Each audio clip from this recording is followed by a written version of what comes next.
What's going on, y'all? And welcome back to the Reading our Bible series. Today we're gonna be finishing the book of Job because it's kind of like a movie. You gotta watch it in parts. We went through the first part, and this man's still arguing with his friends because they don't know how to comfort. But there are some things that both sides say that are really good. But, one side is going through something and the other is really bad at expressing how you would go through that something. But, maybe it's a lesson for Christians today. That's probably why it was left in the Bible. Well, there's many reasons why, but I feel like that was a reason too. This is a lesson for Christians today because you don't want too much justice. You don't want to be Batman. You also want to have some grace. So, but the way the Bible puts it, actually, it feels like you should have more grace than justice, which is easier said than done. But that's besides the point. That also is self-control, patience, but it's fine. Okay. Anyway, let's do this. Let's do it. Let's do it. Job's dialogue regarding the wicked. Then Job answered and said, "Listen carefully to my speech, and let this be the consolation. Bear with me, and I also will speak. And after I have spoken, you may continue to mock me. As for me, is my complaint to man or about him? And why should I not be impatient and my spirit troubled? Look at me, and be astonished and appalled, and put your hand over my mouth. Even when I remember, I am troubled and afraid. Horror and trembling take hold of my flesh. Why do the wicked still live? Become old and become mighty in power? Their children and descendants are established with them in their sight, and their offspring before their eyes. Their houses are safe from fear, and the rod of God is not on them. His bull breeds and does not fail. His cow calves and does not miscarry. They send forth their little ones like a flock, and their children skip around. They lift up their voices and sing to the tambourine and the lyre, and rejoice to the sound of the flute. They fully enjoy their days in prosperity. They fully enjoy their days in... Oh, I just said that. And so go down to Sheol, the netherworld, the place of the dead, in a peaceful moment. Yet they say to God, "Depart from us, for we do not desire the knowledge of your ways. Who and what is the Almighty that we should serve him? And what do we gain if we plead with him?" But notice, the prosperity of the wicked is not in their hand, in their power. The counsel of the wicked and the mystery of God's dealings with the ungodly is far from my comprehension. How often, then, is it that the lamp of the wicked is put out, and that their disaster falls on them? Does God distribute pain and destruction and sorrow to them in his anger? Are they like are they like straw before the wind, and like chaff that the storm steals and carries away? You say God stores away the punishment of man's wickedness for his children. Let God repay him so that he may know and experience it. Let his own eyes see destruction, and let him drink from the wrath of the Almighty. For what pleasure does he have in his house and family after he is dead? When the number of his months of life is cut off, can anyone teach God knowledge, seeing that he judges those on high? One dies in his full strength, being wholly at ease, and quiet and satisfied. His pails are full of milk, his sides are filled out with fat, and the marrow of his bones is moist. Whereas another dies with a bitter soul, never even tasting pleasure or good fortune. Together they lie down in the dust, and the worms cover them. Behold, I know your thoughts, and the plots by which you would wrong me. For you say, where is the house of the nobleman? And where is the tent, the dwelling place of the wicked? Have you not asked those who travel this way, and do you not recognize their witness?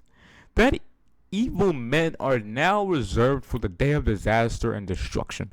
They will be led away on the day of God's wrath. But who will confront him with his actions and rebuke him face to face? And who will repay him for what he has done? When he is carried to the grave, a guard will keep watch over his tomb. The dirt clods of the valley are sweet to him, and gently cover him. Moreover, all men will follow after him to a grave, while countless ones go before him. How then can you vainly comfort me with empty words, since your answers remain untrue? Ooh, that was intense. Because you made it sound intense. No, it was intense. Anyway, then, hold on, wait. Eliphaz accuses and exhorts Job. Why? Then Eliphaz the Temanite answered and said, can a vigorous man be of use to God? Or a wise man be useful to himself? Is it any pleasure or joy to the Almighty that you are righteous? Or is it of benefit to him that you make your ways perfect? Is it because of your fear of him that he corrects you, that he enters into judgment against you? Is not your wickedness great, and your sins without end? For you have taken pledges of your brothers without cause, and stripped men naked. You have not given water to the weary to drink, and you have withheld bread from the hungry. But the land is possessed by the man with power, and the favored and honorable man dwells in it. You have sent widows away empty-handed, and their arms, the strength of the fatherless, have been broken. Therefore snares surround you, and sudden death terrifies and overwhelms you, or darkness so that you cannot see, and a flood of water covers you. Is not God in the highest height of heaven? Height of heaven. There's no highest there, but I'm going to say highest anyway. Highest height of heaven. And behold the stars, how high they are. Literally. Not like that. You say, what does God know about me? Can he judge through the thick darkness? The clouds are a hiding place for him, so that he cannot see. And he walks on the vault, the circle of the heavens. Will you keep to the ancient path that wicked men walk in the time of Noah, men who were snatched away before their time, whose foundations were poured out like a river? They said to God, depart from us. What can the Almighty do for us or to us? Yet he filled their houses with good things, but the counsel of the wicked and the ungodly is far from me. The righteous see it and are glad, and the innocent mock and laugh at them, saying, surely our adversaries are cut off and destroyed, and fire has consumed their abundance. Now yield and submit yourselves to him. Agree with God and be conformed to his will, and be at peace. In this way you will prosper, and great good will come to you. Please receive the law and instruction from his mouth, and establish his words in your heart, and keep them. If you return to the Almighty and submit and humble yourself before him, you will be built up and restored. If you remove unrighteousness far from your tents, and place your gold in the dust, and the gold of Ophir among the stones of the brooks, considering it of little value, and making the Almighty your gold and your precious silver, then you will have delight in the Almighty, and you will lift up your face to God. You will pray to him, and he will hear you, and you will pay your vows. You will also decide and decree a thing, and it will be established for you. And the light of God's favor will shine upon your ways. When you are cast down and humbled, you will speak with confidence, and the humble person he will lift up and save. He will even rescue the one for whom you intercede, who is not innocent, and he will be rescued through the cleanness of your hands. Okay, I mean, you address something that Job didn't even whatever. Job never closed, or Job never made anyone naked. I know it's not in the Bible, but still, like, just accusing them of random stuff. Job says he longs for God. Then Job answered and said, "Even today my complaint is contentious. His hand is heavy despite my groaning. Oh, that I knew where I might find him, that I might even come to his seat. I would present my cause before him and fill my mouth with arguments. I would learn the words which he would answer and understand what he would say to me. Would he contend against me with his great power? No. Surely he would give attention to me. There the righteous and upright could reason with him, so I would be acquainted forever by my judge. Behold, I go forward to the east, but he is not there. I go backward to the west, but I cannot perceive him. To the left, to the north, to the left. He turns, but I cannot behold him. He turns to the right hand, the south, but I cannot see him. But he knows the way that I take, and he pays attention to it. When he has tried me, I will come forth as refined gold, pure and luminous. My feet have carefully followed his steps. I have kept his ways and not turned aside. I have not departed from the commandment of his lips. I have kept the words of his mouth more than my necessary food. But he is unique and unchangeable, and who can turn him? And what his soul desires that he does, for he performs what is planned, appointed for me. And he is mindful of many such things. Therefore, I will be terrified at his presence when I consider all of this. I tremble in dread of him. For God has made my heart faint, and the Almighty has terrified me. But I am not silenced by the darkness of these woes that fell on me, nor by the wicked, not wicked, nor by the thick darkness which covers my face. I didn't see. I thought thick was wicked. That's funny.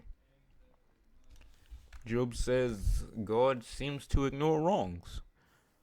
Why does the Almighty not set seasons for judgment? Why do those who know him not see his days for punishment of the wicked? Some remove the landmarks. They violently seize and pasture flocks, appropriating land and flocks openly. They drive away the donkeys of the orphans. They take the widow's ox for a pledge. They crowd the needy off the road. The poor of the land all hide themselves. Behold, as wild donkeys in the desert, the poor go to their work, diligently seeking food. As bread for their children in the desert, they harvest their fodder in a field that is not their own, and glean the vineyard of the wicked. They spend the night naked, without clothing, and have no covering against the cold. They are wet from the rain of the mountains, and cling to the rock for lack of shelter. Others snatch the fatherless infants from the breast to sell or make them slaves. And against the poor they take a pledge of clothing. They cause the poor to go about naked without clothing, and they take away the sheaves of grain from the hungry. Within the walls of the wicked, the poor make olive oil. They tread the grapes in the wine presses, but thirst. From the populous and crowded city men groan, and the souls of the wounded cry out for help. Yet God seemingly does not pay attention to the wrong done to them. Others have been with Others have been with those who rebel against the light. They do not want to know its ways, nor stay in its paths. The murderer rises at dawn. He kills the poor and the needy, and at night he becomes a thief. The eye of the adulterer waits for the twilight, saying, "No eye will see me," and he covers his face. In the dark they dig into the penetrable walls of houses. They shut themselves up by day. They do not know the light of day. For the morning is the same to him as the thick darkness of midnight. For he is familiar with the terrors of thick darkness. They are insignificant on the surface of the water. Their portion is cursed on the earth. They do not turn toward the vineyards. Drought and heat consumes the snow waters. So does Sheol, the netherworld, the place of the dead, consume those who have sinned. A mother will forget him. The worm feeds on him until he is no longer remembered.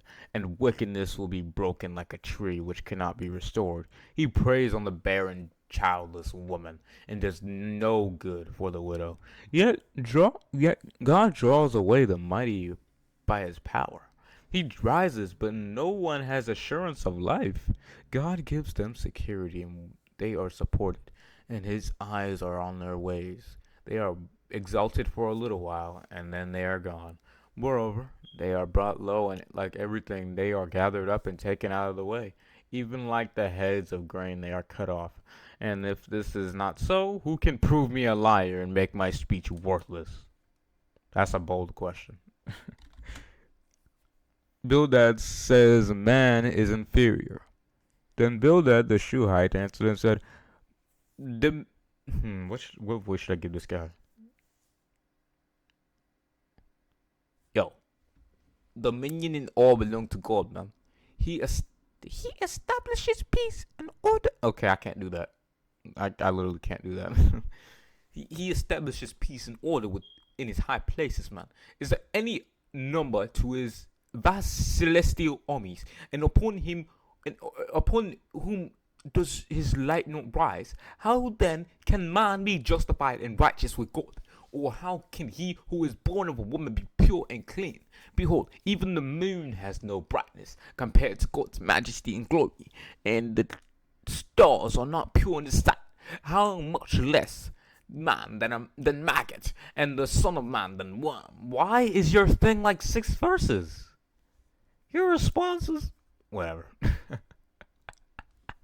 I rebuke him too. What the heck was that? Job rebukes Bildad, but Job answered and said, "What a help are you to the the powerless? How you have saved the arm that is without strength? How you have counseled the one who has no wisdom? And how abundantly you have provided sound wisdom and helpful insight.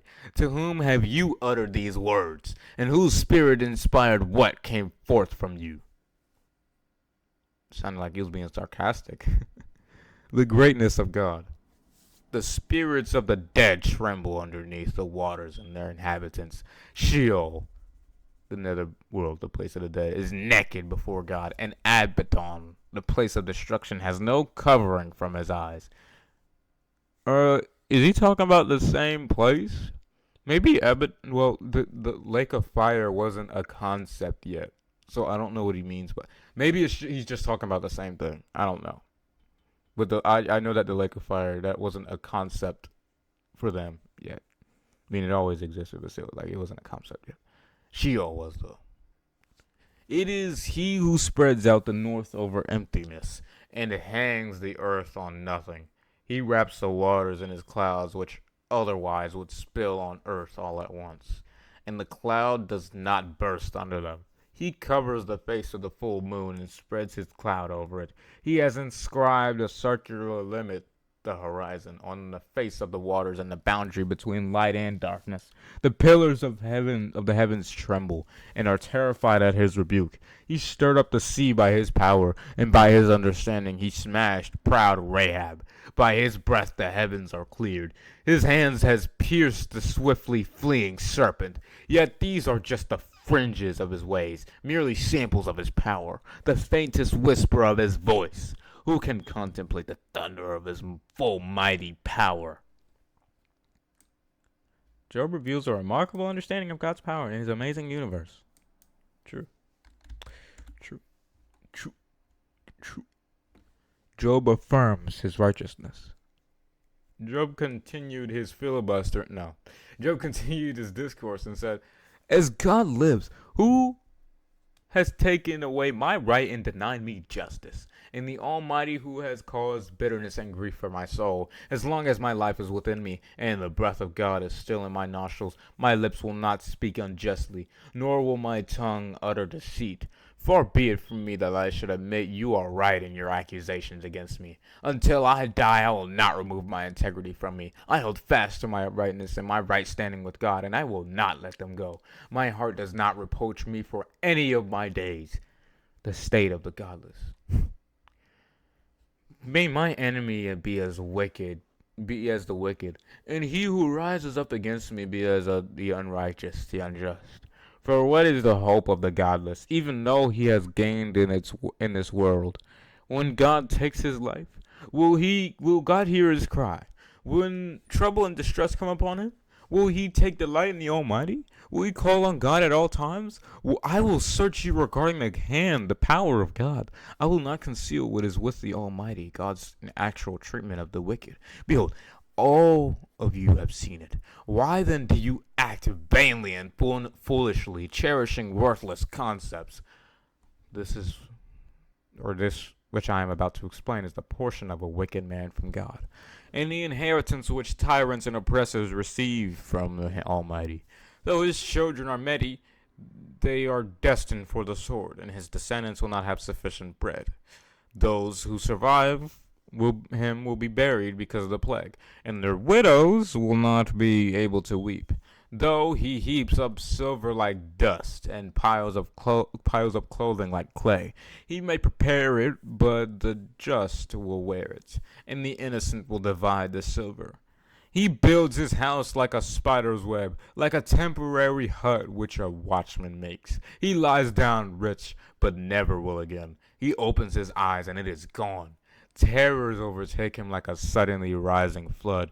A windstorm steals him away in the night. The east wind lifts him up, and he is gone. It sweeps him out of his place, for it will hurl thunderbolts of God's wrath at him unsparingly and without compassion. He flees in haste from its power. People will clap their hands at him to mock and ridicule him and hiss him out of his place. Job tells of earth's treasures. Surely there is a mine for silver, and a place where they refine gold. Iron is taken out of the earth, and copper is smelted from the stone ore. Man puts an end to darkness by bringing in a light, and the farthest bounds he searches out, the rock buried in gloom and deep shadow. He breaks open mine shafts far away from where people live, in places forgotten by the human foot. They dangle in the mines and hang away from men. As for the earth, out of it comes food. But underneath its surface down deep, it is turned over as fire. Its stones are the bed of sapphires. It holds dust of gold. The path deep within no bird of prey knows, and the falcon's eye has not caught sight of it. The proud beasts and their young have not walked on it, nor has the fierce lion passed over it. Man puts his hand and tears apart the flinty rock. He overturns the mountains and at the base, looking for treasure. He cuts out channels and passages among the rocks, and his eye sees every precious thing. Man dams up the streams from flowing so that they do not trickle into the mine, and what is hidden he brings out to the light. The search for wisdom is harder. But where can wisdom be found? And where is the place of understanding? Man does not know the value of it, nor is it found in the land of the living. The deep says, it is not in me, and the sea says, it definitely isn't in me. It cannot be obtained for pure gold, nor can silver be weighed as its price. It cannot be valued in terms of the gold of Ophir, and the precious onyx or beryl, or the sapphire. Gold and glass cannot equal wisdom, nor can it be exchanged for articles of fine gold. No mention of coral and crystal can be made, for the possession of wisdom is even above that of rubies or pearls. The topaz of Ethiopia cannot compare with it, nor can it be valued in pure gold. From where then does wisdom come, and where is the place of understanding? It is hidden from the eyes of all the living, and concealed from the birds of the heavens. Abaddon, the place of destruction and death, say, we have only heard the reports of it with our ears. God understands the way to wisdom, and he knows its place, for wisdom is with God alone. For he looks to the ends of the earth, and sees everything under the heavens. When he gave weight and pressure to the wind, and allotted the waters by measure, when he made a limit for the rain, and a way for the thunderbolt, then he saw wisdom and declared it. He established it and searched it out. But to man he said, Behold, the reverential and worshipful fear of the Lord, that is wisdom, and to depart from evil is understanding. Job's past was glorious. And Job again took up his discussion and said, Oh, that I were as in the months of old, as in the days when God watched over me, when his lamp shone upon my head, and by his light I walked through the darkness, as I was in the prime of my days, when the friendship and counsel of God were over my tent, when the Almighty was still with me, and my boys were around me, when my steps through rich pastures were washed with butter and cream from my livestock, and the rock poured out for me streams of oil for my olive groves. When I went out to the gate of the city, when I took my seat as a city father in the square, the young men saw me and hid themselves. The aged rose and stood respectfully. The princes stopped talking and put their hands on their mouths. The voices of the nobles were hushed, and their tongues stuck to the roof of their mouths. For when an ear heard my name mentioned, it called me happy and fortunate. And when an eye saw me, it testified for me approvingly, because I rescued the poor who cried for help, and the orphan who had no helper. The blessing of him who was about to perish came upon me, and I made the widow's heart sing for joy. I put on righteousness, and it clothed me. My justice was like a robe and a turban. I was eyes to the blind, and I was feet to the lame. I was a father to the needy. I investigated the case I did not know, and assured justice. And I smashed the jaws of the wicked, and snatched the prey from his teeth. Then I said, I shall die in my nest, and I shall multiply my days as the sand. My root is spread out and open to the waters, and the dew lies all night upon my branch. My glory and honor are fresh in me, being constantly renewed, and my bow gains ever new strength in my hand. They listened to me and waited, and I kept silent for my counsel. After I spoke, they did not speak again. After my speech dropped upon them like a refreshing shower, they waited for me and my words as for the rain, and they opened their mouths as for the spring rain. I smiled at them when they did not believe, and they did not diminish the light of my face. I chose a way for them and sat as chief, and dwelt as a king among his soldiers, as the one who comforts mourners. That's lit. Job's present state is humiliating. Humiliated! But now those younger than I mock and laugh at me, whose fathers I refuse to put with the sheep-dogs of my flock. Indeed, how could the strength of their hands profit me? Vigor had perished from them. They are gaunt with want and famine. They gnaw the dry and barren ground by night in the gloom of waste and desolation. They pluck and eat saltwort mallows among the bushes, and their food is the root of the broom shrub. They are driven from the community. They shout after them as after a thief. They must dwell on the slopes of wadis, and in holes in the ground and in rocks. Among the bushes they cry out like wild animals. Beneath the prickly shrub they gather and huddle together. They are the sons of worthless and nameless fools. They have been driven out of the land. And now I have become the subject of their taunting. Yes, I am a byword and a laughingstock to them. They hate me. They stand aloof from me, and do not refrain from spitting in my face. For God has loosed loosed his bowstring attacking me, and he has afflicted and humbled me. They have cast off the bridle of restraint before me. On my right the rabble rises. They push my feet away and they build up their ways of destruction against me like an advancing army. They break up and clutter my path, upsetting my plans. They profit from my destruction. No one restrains them. Through a wide breach they come. Amid the crash of falling walls, They roll on over me. The terrors are turned upon me. They chase away my honor and reputation like the wind, and my prosperity has passed away like a cloud. And now my soul is poured out within me. The days of my affliction have seized me. My bones are pierced with aching in the night season, and the pains that gnaw me take no rest. By the great force of my disease, my skin, is disfigured and blemished. It binds about me, choking me like the collar of my coat. God has cast me into the mire, a swampland of crisis, and I have become worthless like dust and ashes. I cry to you for help, Lord, but you do not answer me. I stand up, but you only gaze indifferently at me. You have become harsh and cruel to me. With the might of your hand, you keep me alive only to persecute me, and you toss me about in the tempest and dissolve me in the storm.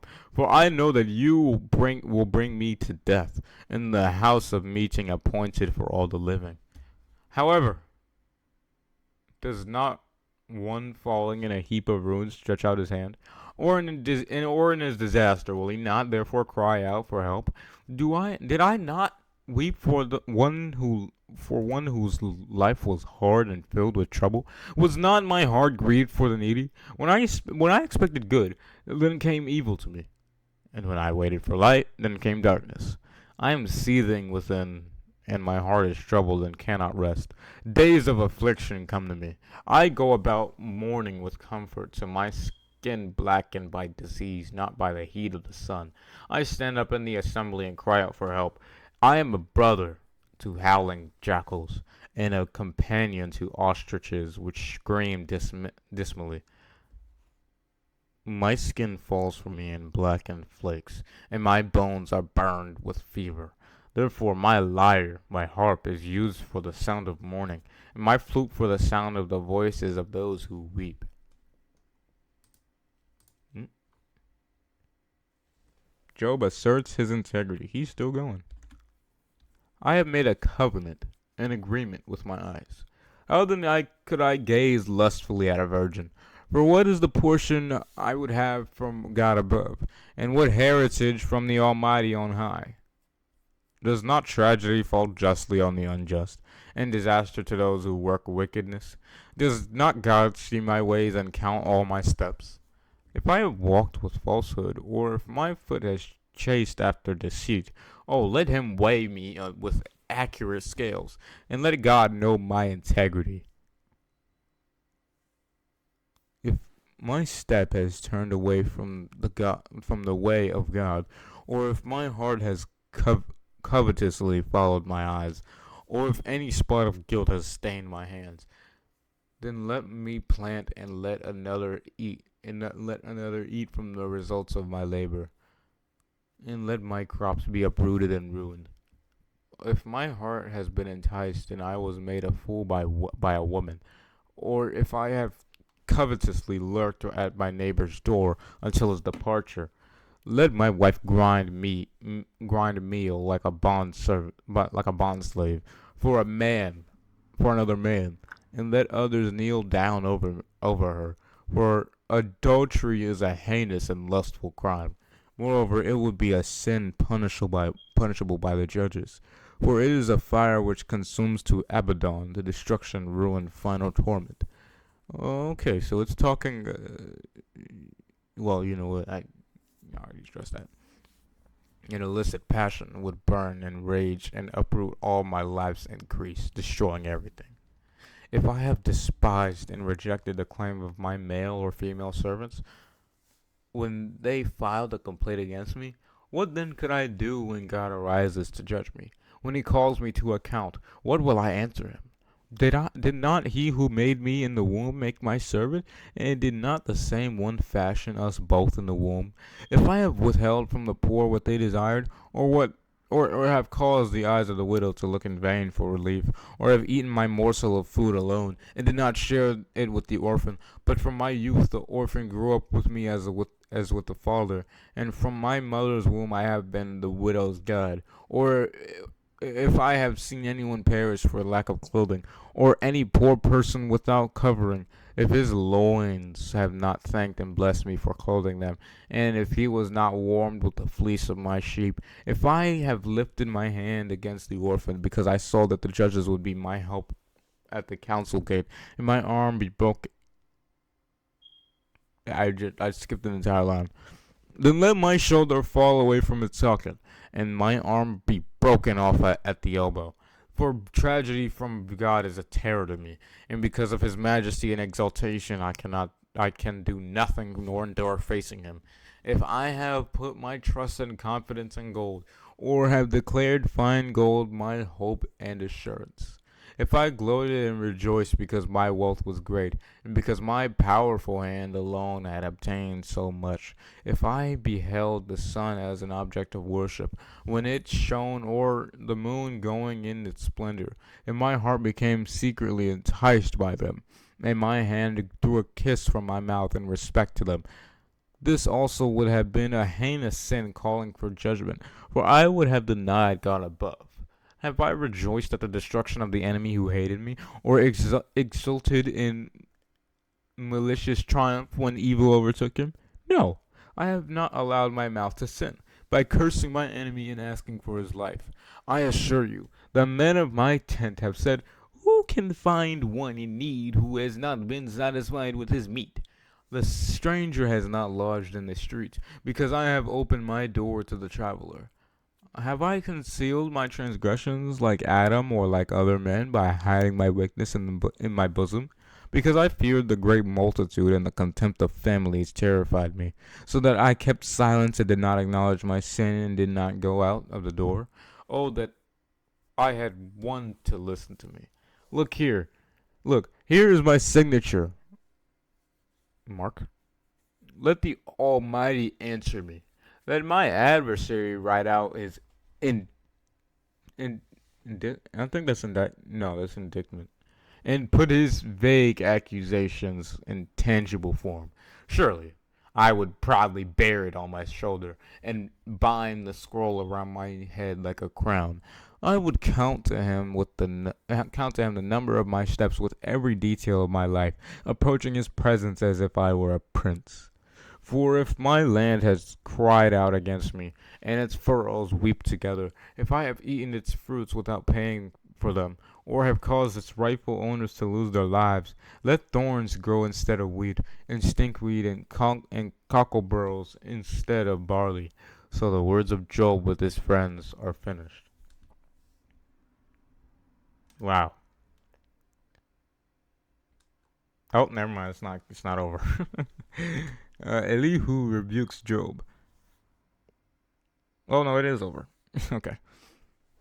So these three men ceased answering Job because he was righteous in his own eyes and could not be persuaded otherwise by them. But Elihu, the son of Barachel, the Buzite of the family of Ram, became indignant. His indignation was kindled and burned, and he became upset with Job because he justified himself rather than God, and even expressed doubts about God's character. Elihu's anger burned against Job's three friends because they had found no answer and were unable to determine Job's error, and yet they had condemned Job and declared him to be wrong and to be in the wrong and responsible for his own afflictions. Now Elihu had waited to speak to Job because the others were years older than he, and when Elihu saw that there was no answer in the mouths of these three men, he burned with anger. Then Elihu, the son of Barachel, the Buzite, said, I am young and you are aged. For that reason I was anxious and dared not to tell you what I think. I thought age should speak, and a multitude of years should teach wisdom. But there is a vital force and a spirit of intelligence in man, and the breath of the Almighty gives them understanding. Now, those who are abundant in years may not always be wise, nor may the elders always understand justice. Therefore I say, listen to me. I also will give you my opinion about Job's situation and tell you plainly what I think. You see, I waited for your words. I listened to your wise reasons. While you pondered and searched out what to say, I even paid close attention to what you said. Indeed, not one of you conceived Job. I mean, it's true, but that's not what that says. Indeed, not one of you convinced Job, nor could you refute him. Yikes. Not one of you supplied satisfactory answers to his words. Beware, if you say, "We have found wisdom," God thrusts Job down justly. Not man, for God alone is dealing with him. Now, Job has not directed his words against me. Therefore, I have no reason to be offended. Nor will I answer him with arguments like yours. I speak for truth, not for revenge. They, Job's friends, are dismayed and embarrassed. They no longer answer. The words have moved away and failed them, says Elihu. And shall I wait because they say nothing, but stand still and say no more? I too will give my share of answers. I too will express my opinion and share my knowledge, for I am full of words. The spirit within me constrains me. My belly is like unvented wine.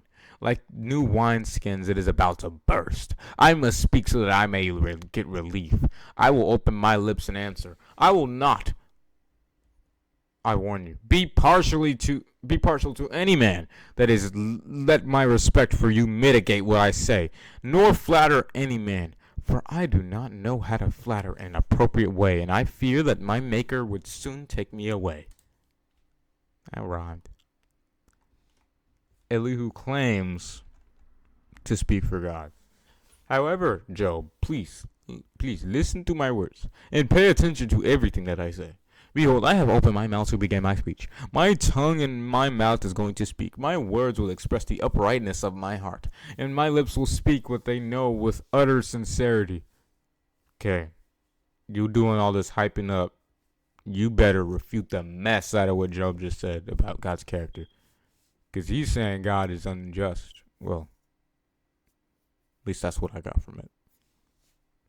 The Spirit of God has made me, and the breath of the Almighty gives me life, which inspires me.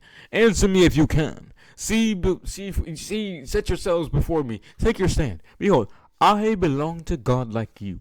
I too was formed out of the clay. Behold, I will not make you afraid or terrified of me, for I am only mortal and not God.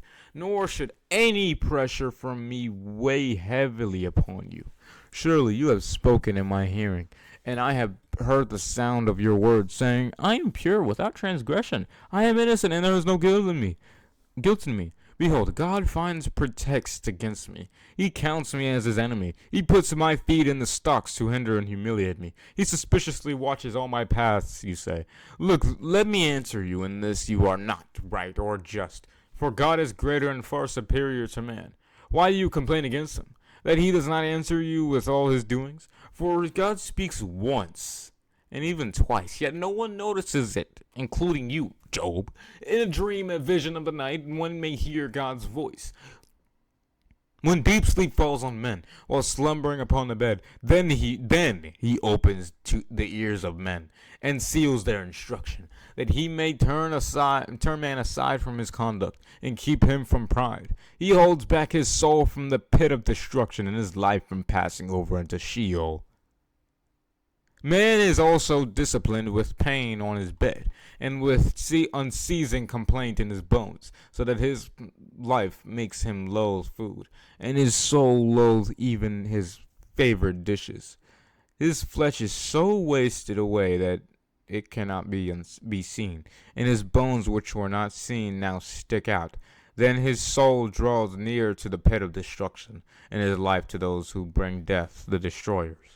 If there is an angel as a mediator for him, 1 out of 1,000, to explain to a man what is right for him, that is, how to be in right standing with God, then the angel is gracious to him and says, spare him from going down to the pit of destruction. I have found a ransom, a consideration or reason for redemption, and an atonement. Let his flesh be restored and become fresher than in youth. Let him return to the days of his youthful strength. He will pray to God, and he shall be favorable to him, so that he looks at his face with joy. For God restores to man his righteousness, that is, his right standing with God, with his joys. He sings out to other men, I have sinned and perverted that which was right, and it was not proper for me. God has redeemed my life from going to the pit of destruction, and my life shall be light. Elihu comments, Behold, God does all things twice, yes, 3 times with a man, to bring his life back from the pit of destruction. Then he may be enlightened with the light of the living. Pay attention, Job. Listen to me. Keep silent, and I will speak. If you have anything to say, answer me. Speak, for I desire to justify you. If not, and you have nothing to say, listen to me. Keep silent, and I will teach you wisdom. Why are you being so arrogant? Why? You, dude, y'all are the worst. I'm not gonna say it because they're not the worst comforters. There's worse comforters out there. Elihu vindicates God's justice. Elihu continued his discourse and said, Hear my words, you wise men, and listen to me, you who have so much knowledge. For the ear puts words to the test, as the palate tastes food. Let us choose for ourselves that which is right. Let us know among ourselves what is good. For Job has said, I am righteous and innocent, but God has taken away my right. Although I am right, I am accounted a liar. My wound is incurable, though I am without transgression. What man is like Job, who drinks of derision like water, who goes in company with those who do evil and walks with wicked men? For he has said, It profits a man nothing, when he takes delight in it and is pleased with God and obeys him. Therefore, hear me, you men of understanding. Far be it from God that he would do wickedness, and from the Almighty to do wrong. For God pays a man according to his work, and he will make every man find appropriate compensation according to his way. Surely, God will not act wickedly, nor will the Almighty pervert justice.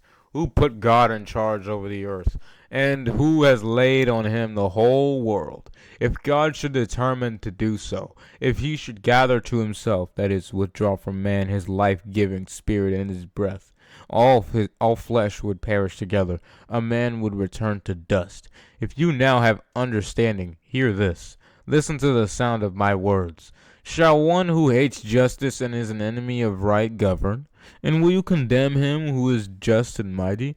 God, who says to a king, You are worthless and vile, or to a princes and nobles, You are wicked and evil, who is not partial to princes, nor does he regard the rich above the poor, for they all are the work of his hands. In a moment they die, even at midnight. The people are shaken and pass away, and the powerful are taken away without a human hand. For God's eyes are on the ways of a man, and he sees all his steps. There is no darkness nor deep shadow where the evildoers may hide themselves. For he sets no appointed time for a man, that he should appear before him in judgment. He breaks mighty men without inquiry, and sets others in their place. Therefore he knows of their works, and he overthrows them in the night, so that they are crushed and destroyed. He strikes them like the wicked in a public place, because they have turned aside from following God, and would not consider or show regard for any of his ways. So that they caused the cry of the poor to come to him, and he heard the cry of the afflicted. When he keeps quiet, who can condemn? When he hides his face, withdrawing his favor and help, who then can behold him and make supplication to him, whether it be a nation or a man by himself? So the godless man will not rule, nor snares for the people. For has anyone said to God, I have endured my chastisement, I will not offend any more. Teach me what I do not see in regards of how I have sinned. If I have done wrong, injustice, or unrighteousness, I will not do it again. Shall God's retribution for your sins be on your terms, because you refuse to accept it? For you must do the choosing, and not I. Therefore, say what you truthfully know. Men of understanding will tell me. Indeed, every wise man who hears me will agree. Not true. Job speaks without knowledge, and his words are without wisdom and insight. Job ought to be tired to the limit because he answers like wicked men, for he adds rebellion in his unsubmissive, defiant attitude toward God, to his unacknowledged sin. He claps his hands among us in open mockery and in contempt of God, and he multiplies his words of accusation against God. You're not helping. You're not. That entire time, he was just roasting. He's still going. He's still going. You're not helping, man. Elihu sharply reproves Job. Elihu continued speaking to Job and said, do you think this is according to your justice? Do you say my righteousness is more than God's? For you say, what advantage have you by living a righteous life? What profit will I have more by being righteous than if I sinned? If I had sinned, I will answer you, and your companions with you. Look to the heavens and see, and behold the skies which are much higher than you. If you have sinned, what do you accomplish against him? And if your transgressions are multiplied, what have you done to him? If you are righteous, what do you give God? Or what does he receive from your hand? Your wickedness afflicts only a man such as you, and your righteousness affects only a son of man, but it cannot affect God who is sovereign. Because of the multitudes of oppressions the people cry out, then cry for help because of the violent arm of the mighty. But no one says, where is God my Maker, who gives songs of rejoicing in the night, who teaches us more than the beasts of the earth and makes us wiser than the birds of the heavens? The people cry out, but he does not answer, because of the pride of evil men. Surely God will not listen to an empty cry which lacks trust, nor will the Almighty regard it. Even though you say that you do not see him when missing his righteous judgment on earth, yet your case is before him, and you must wait for him. And now, because he has not quickly punished it in his anger, nor has he acknowledged transgression and arrogance well, and seems unaware of the wrong of which a person is guilty, Job uselessly opens his mouth and multiplies words without knowledge, drawing the worthless conclusion that the righteous have no more advantage than the wicked. I think you're strawmanning Job a little bit, Elihu. Actually, a lot bit. Elihu speaks of God's dealings with men. Elihu continued, and I keep saying Elihu. I think that's Elihu, but I'm gonna say Elihu anyway. Elihu continued and said, bear with me a little longer, and I will show you, and I will humiliate you, that there is yet more to say on God's behalf. I will bring my knowledge from afar, and will ascribe righteousness to my Maker. For truly my words are not false. He who is perfect in knowledge is with you. Behold, God is mighty, and yet does not despise anyone, nor regard any as trivial. He is mighty in the strength and power of understanding. He does not prolong the life of the wicked, but gives the afflicted their justice. He does not withdraw his eyes from the righteous, those in right standing with him, but with kings upon the throne, and he has seated them forever, and they are exalted.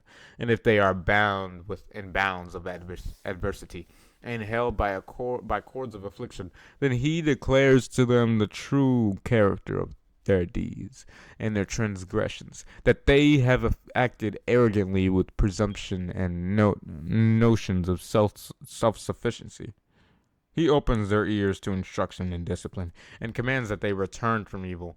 If they hear and serve him, they will end their days in prosperity, and their years in pleasantness and joy. But if they do not hear and obey, they will die by the sword of God's destructive judgments, and they will die in ignorance without true knowledge. But the godless in heart store up anger at the divine discipline. They do not cry to him for help when he binds them with cords of affliction. They die in youth, and their life ends among the cult prostitutes. What the heck? You're saying Job is gonna die with dude, what's up with him? What's up with Job's friends? Are these really his friends? He rescues the afflicted in their affliction and opens their ears so that they may pay attention to his voice in times of oppression. Then, indeed, he enticed you from the mouth of distress and confinement into a broad place where there is no constraint or distress, and that which was set on your table was full of fatness, rich food. But you, Job, were full of judgment on the wicked. Judgment and justice take hold of you. Do not let wrath entice you into scoffing, and do not let the greatness and the extent of the ransom turn you aside. Will your wealth be sufficient to keep you from the confinement of distress, or with all the force of your strength to it, will all the force of your strength do it? Do not long for the night when people vanish from their places. Take heed and be careful. Do not turn to wickedness.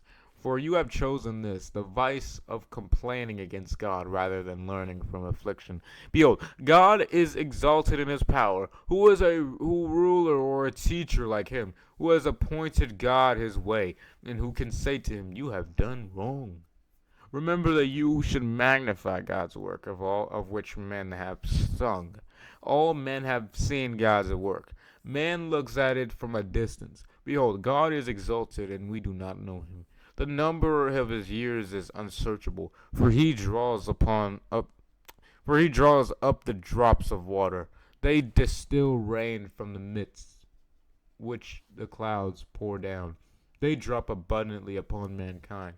Can anyone understand the spreading of the clouds or the thundering of his pavilion? Behold, he spreads his lightning around him against the dark clouds, and he covers the depths of the sea. For by these mighty acts he judges the peoples. He gives up food in abundance. He covers his hands with the lightning, and commands it to strike the mark. His thundering voice declares awesomely his presence. The cattle also are told of his coming storm. Elihu says God has authority over the storm. Indeed, at his thundering my heart trembles and leaps out of its place. Listen carefully to the thunder of his voice and the rumbling that goes out of his mouth. He lets it loose under the whole heaven and his lightning to the ends of the earth. After it his voice roars. He thunders with the voice of his majesty, and he does not restrain his lightning against his adversaries when his voice is heard.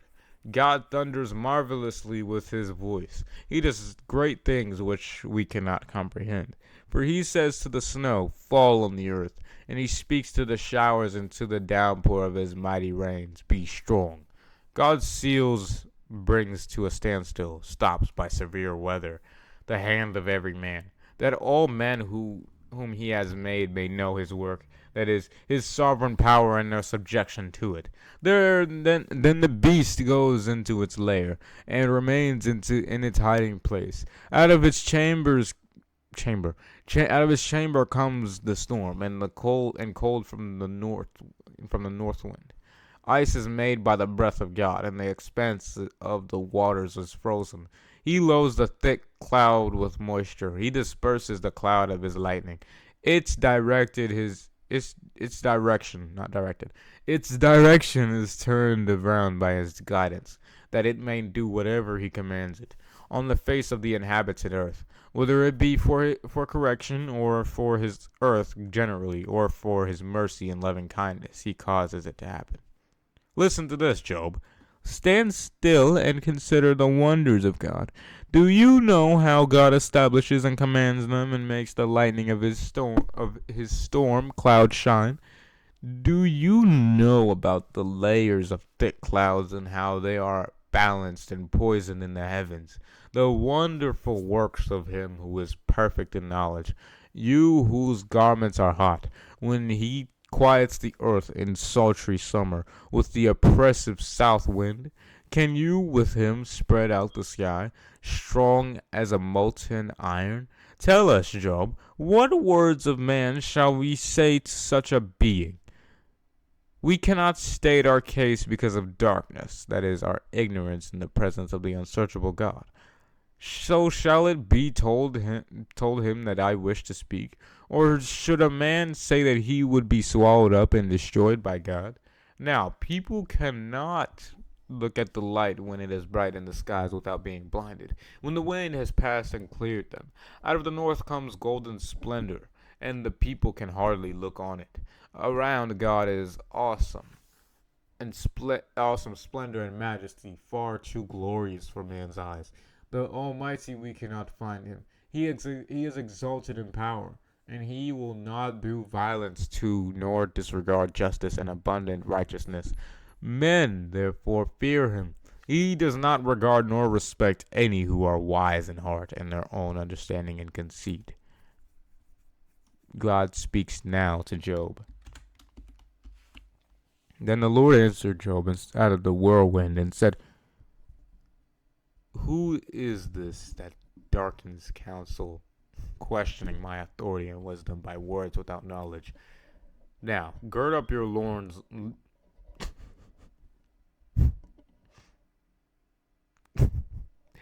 Now, gird up your loins like a man, and I will ask you, and you instruct me. Where were you when I laid the foundation of the earth? Tell me. If you know and have understanding, who determined the measurements of the earth, if you know? Or who stretched the measuring line on it? On what were its foundations fastened? Or who laid its cornerstone? When all the morning stars sang together, and all the sons of God, the angels, shouted for joy, or who enclosed the sea with doors, when it burst forth and went out from the womb, when I made the clouds its garment, and thick darkness its swaddling band, and marked for it my appointed boundary, and set bars and doors defining the shorelines, and said, This far you shall come, but no farther, and here your proud waves shall stop. God's mighty power. Since your days began, have you ever commanded the morning, and caused the dawn to know its place, so that light may take hold of the corners of the earth and shake the wickedness out of it? The earth is changed like clay into which a seal is pressed, and the things of the earth stand out like a multicolored garment. Their light is withheld from the wicked, and the uplift arm is broken. Have you entered and explored the springs of the sea, or have you walked in the recesses of the deep? Have the gates of death have been revealed to you, or have you seen the gates of deep darkness? Have you understood the expanse of the earth? Tell me, if you know all this. Where is the way where light dwells? And as for darkness, where is its place, that you may take it to its territory, and that you may know the paths to its house? You must know, since you were born then, and because you are so extremely old. Have you entered the storehouses of the snow, or have you seen the storehouses of the hail, which I have reserved for the time of trouble, for the day of battle and war? Where is the way that the light is distributed, or the east wind scattered over the earth? Who has prepared a channel for the torrents of rain and for the flood, or a path for the thunderbolt, to bring rain on the uninhabited land, and on the desert where no man lives, to satisfy the barren and desolate ground, and to make the seeds of grass to sprout? Has the rain a father, or who has begotten the drops of dew? Out of whose womb has come the ice, and the frost of heaven, who has given it birth? Water becomes like stone and hides itself, and the surface of the deep is frozen and imprisoned. Can you bind the chains of the cluster of stars called Pleiades? I ain't even seen that word before. What the heck? or loose the cords, or loose the cords of the constellation Orion? Can you lead forth a constellation in its season, and guide the stars of the Bear with her sons? Do you know the ordinances of the heavens, or can you establish their rule over earth? Can you lift up your voice to the clouds, so that an abundance of water will cover you? Can you send forth lightnings, that they may go and say to you, Here we are? Who has put wisdom in the innermost being of man, or in layers of clouds? Or or given understanding to the to the mind of man, or to the heavenly display? Who can count the clouds by earthly wisdom, or pour out the water jars of the heavens? When the dust hardens into a mass, and the clouds stick together because of the heat, can you, Job, hunt the prey for the lion, or satisfy the appetite of the young lions, when they crouch in their dens and lie in wait in their lair? Who provides prey for the raven when its young cry to God and wander about without food? Without food. Man, that's a lot. And I'm not about to read. God speaks of nature and its beings. Do you know the time when the wild goats of the flock give birth to their young? Do you observe the calving of the deer? Can you count the months that they carry offspring, or you know the time when they give birth? Then, or not then. They kneel down. They bring forth their young. They cast out their labor pains. Their young ones become strong. They grow up in the open field. They leave and do not return to them. Who sent out the wild donkey free from dependence on man, and who has loosened the bonds of the wild donkey to survive in the wind? To whom I gave the wilderness as his home, and the salt land as his dwelling place. He scorns the tumult of the city, and does not hear the shouting of the taskmaster. He explores the mountains as his pasture, and searches after every green thing. Will the wild ox be willing to serve you, or remain beside your manger at night? Can you bind the wild ox with a harness to the plow in the furrow? Or will he plow the valleys for you? Will you trust him because his strength is great, and leave your labor to him? Will you have faith and depend on him to return your grain and gather it from your threshing floor? The flightless wings of the ostrich wave joyously. With the pinion shackles, fetters, and plumage of love, for she leaves her eggs on the ground, and warms them in the dust, forgetting that a foot may crush them, or that the wild beast may trample them. She treats her young cruelly, as if they were not hers, though her labor is in vain, because she is unconcerned for the safety of her brood. For God has made her forget wisdom, and has not given her a share of understanding. Yet when she lifts herself on high, so swift that is she that she laughs at the horse and his rider. Have you given the horse his might? Have you clothed his neck with quivering and a shaking mane?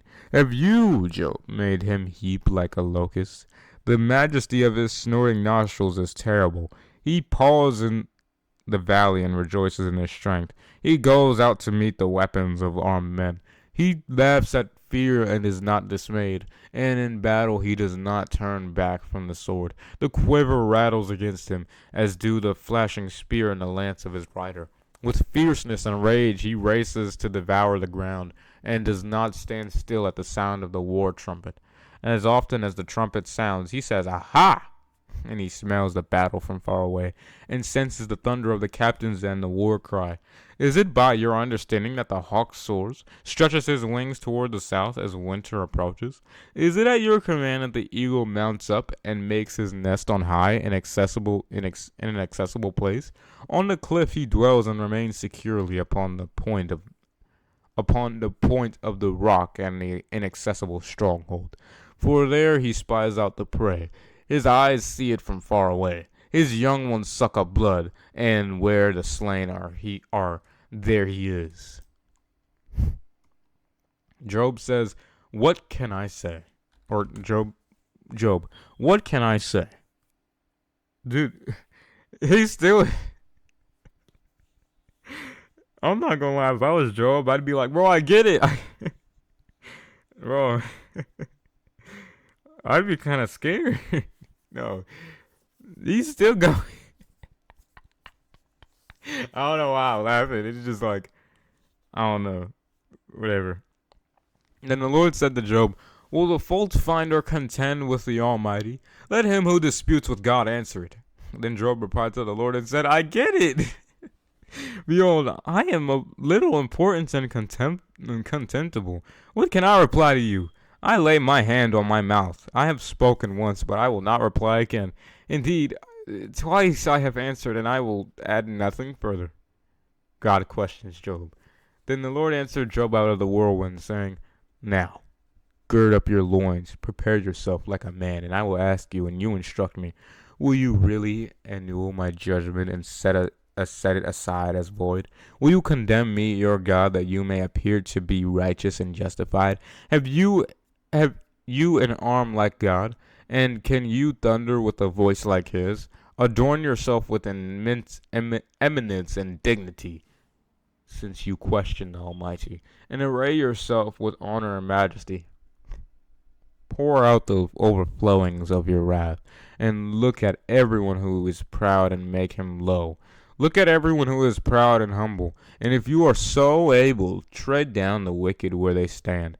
Crush and hide them in the dust together. Shut them up in the hidden place, the house of death.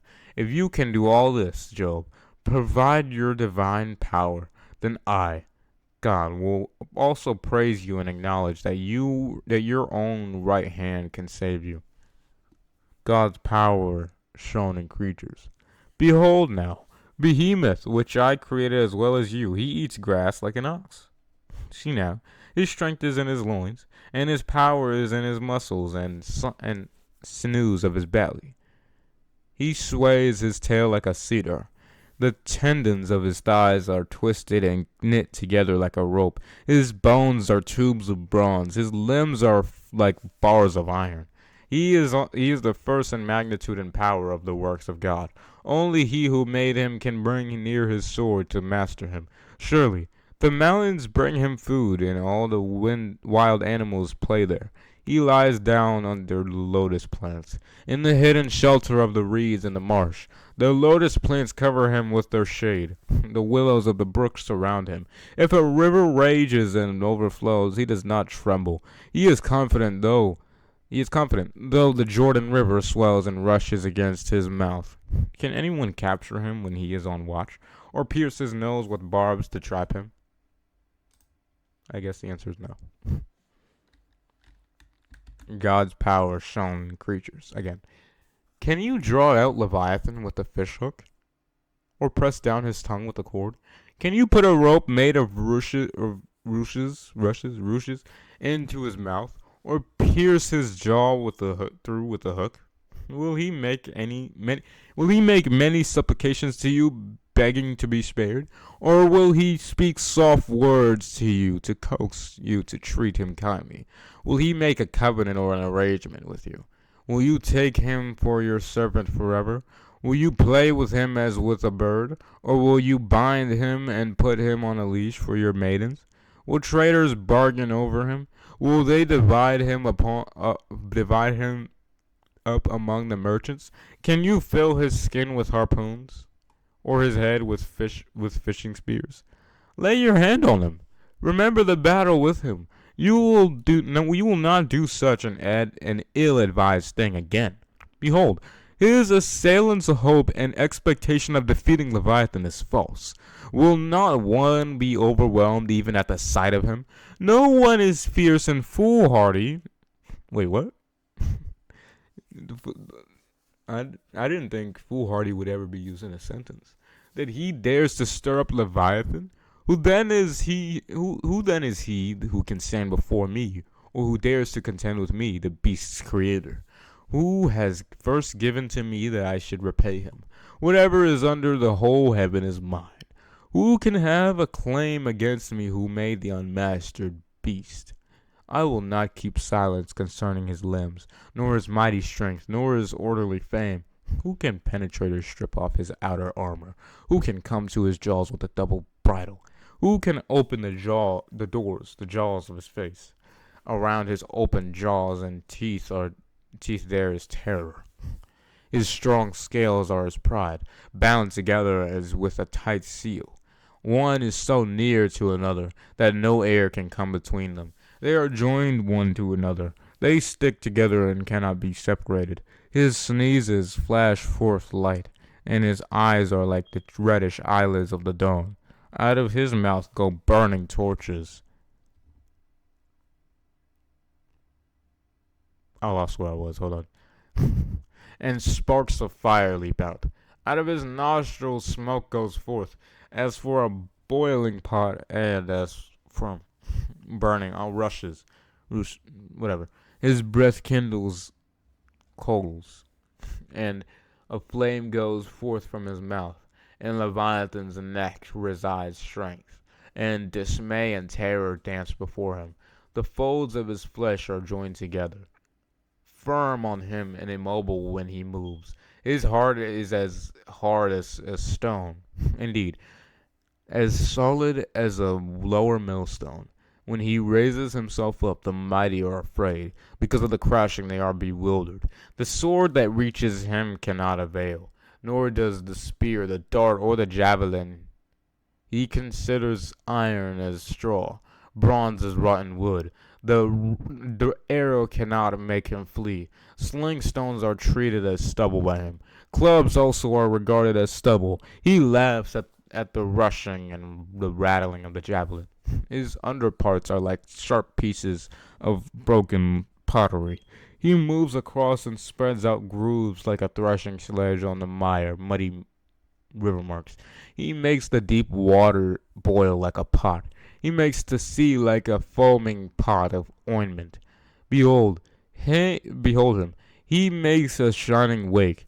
One would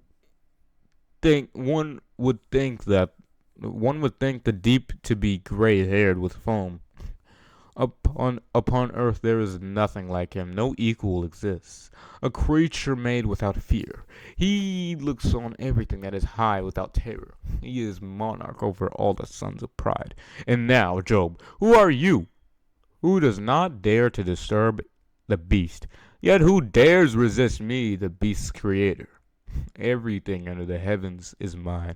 Therefore, who can have a claim against God? That's a really good point. I didn't expect that. God does a lot of things that we don't expect, though. Job's confession. Then Job answered the Lord and said, I know that you can do all things, and that no thought or purpose of yours can be restrained. You said to me, who is this that darkens and obscures counsel by words without knowledge? Therefore I now see I have rashly uttered that which I did not understand, things too wonderful for me which I did not know. Hear, please, and I will speak. I will ask you, and you instruct and answer me. I had heard of you only by the hearing of the ear, but now my spiritual eye sees you. Therefore I retract my words and hate myself, and I repent in dust and ashes. God displeased with Job's friends. Oh, he addressed everyone. He addressed everyone. It came about that after the Lord had spoken these words to Job, that the Lord said to Eliphaz the Temanite, My wrath is kindled against you and against your two friends, for you have not spoken of me what is right, as my servant Job has.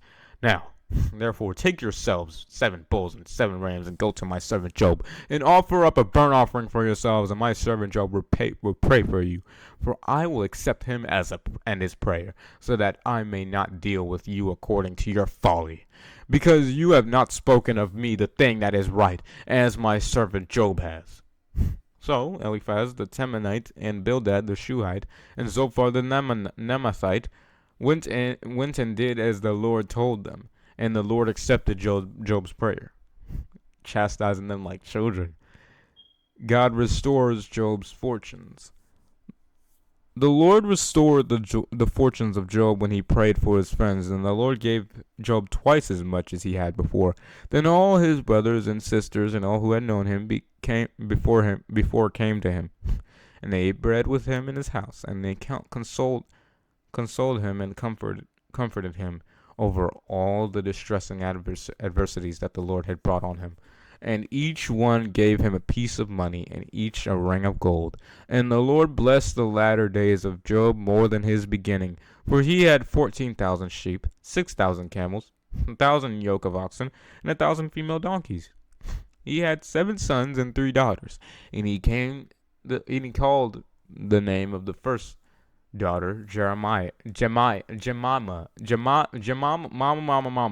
and and the name of the second Keziah, and the name of the third Keren Hapuk. In all the land there were found no women so far as the daughters of Job, and their father gave them an inheritance among their brothers. After this, Job lived 140 years and saw his sons and his grandsons 4 generations. So Job died an old man and full of days. And as for the book of Job, that's it. Now, obviously, Job's descendants went through stuff. We all go through stuff, obviously, and they got in trouble with God, obviously. But I will say, the book of Job has the most, I'm not gonna say unique, but not most interesting, but the most, not the most. Let's just say the second to first emotional and more thinking story in the Bible. Because there's obviously, the number one is Jesus, first of all. But anyway, Jesus' story. Anyway, I'm just saying, there is someone who is going through what Job went through. There's multiple people. Now, whether they read the book of Job or not, that's not the concern. The concern is, do you have friends like Job, number one? Like Job's friends, number one. And number two, are you one to question the Almighty that made you? Anyway, we're gonna move on to Psalms. Wow. And just for reference, I've read Psalms. Not all the way through, but I've read some of it. This is gonna be the first time that I read all of it. And just to let you, not to let you guys know, but just to for reference, Psalms is 150 chapters. Now, this looks painful. However, some of these Psalms are not long at all. Okay. Matter of fact, the first Psalm, I think it's like 7 verses. It's not even 7 verses, it's 6 verses. But yeah, these are not long at all. And matter of fact, there's a bunch of wisdom in here. Very emotional stuff, very good stuff. And yeah, that's basically it. And if you're trying to do the same thing as me, don't read the Bible as like, oh man, I gotta read today, dude. Oh, it's such a burden. Oh my gosh. No. You should see it as like an opportunity. And that's a very healthy way to keep reading your word and eventually get through the entire book. But as of right now, that's it. God bless.